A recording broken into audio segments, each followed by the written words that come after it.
স্বাগতম lifestyle Bangla voice ভিডিওতে। আজ আমরা জানব চুলের যত্নে জবা ফুল প্রাকৃতিক সমাধানের স্বাস্থ্যোজ্জ্বল চুল। জবা ফুল শুধু সৌন্দর্যের প্রতীক নয়, এটি চুলের যত্নে একটি প্রাকৃতিক ও কার্যকরী উপাদান। চুল পড়া, খুশকি, পাকা চুল কিংবা রুক্ষতা এই সব সমস্যার সমাধানে জবা ফুলের ব্যবহার অত্যন্ত উপকারী। জবা ফুল ও পাতায় থাকা ফ্লাভোনয়েড, ভিটামিন সি ও অ্যামিনো অ্যাসিড চুলের গোড়া মজবুত করে এবং নতুন চুল গজাতে সাহায্য করে।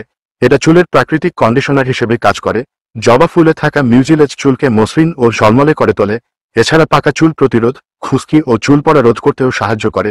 জবা ফুলের অ্যান্টিফাঙ্গাল গুণাগুণ খুশকি দূর করে এবং চুল পড়া কমায়। সাধারণত চুলের যত্নে জবা ফুলকে কয়েকভাবে ব্যবহার করা যেতে পারে। জবা ফুলের তেল, 8 থেকে 9টি জবা ফুল ও পাতা থেতলে 1 কাপ নারিকেল তেলে সেদ্ধ করে ঠান্ডা করে নিন। এই তেল চুলে ম্যাসাজ করে 30 মিনিট রেখে ধুয়ে ফেলুন। হেয়ার প্যাক, জবা পাতা বেটে তাতে টক দই মিশিয়ে চুলে লাগান। 1 ঘন্টা পর শ্যাম্পু করে ধুয়ে ফেলুন। খুশকি দূর করতে জবা পাতা ও মেথি বীজ বেটে বাটার মিল্ক মিশিয়ে চুলে লাগান। প্রাকৃতিক উপাদান হিসেবে জবা ফুল চুলের যত্নে একটি নিরাপদ ও কার্যকরী সমাধান। এর নিয়মিত ব্যবহার চুলকে করে তুলবে স্বাস্থ্যোজ্জ্বল, মসৃণ ও ঘন।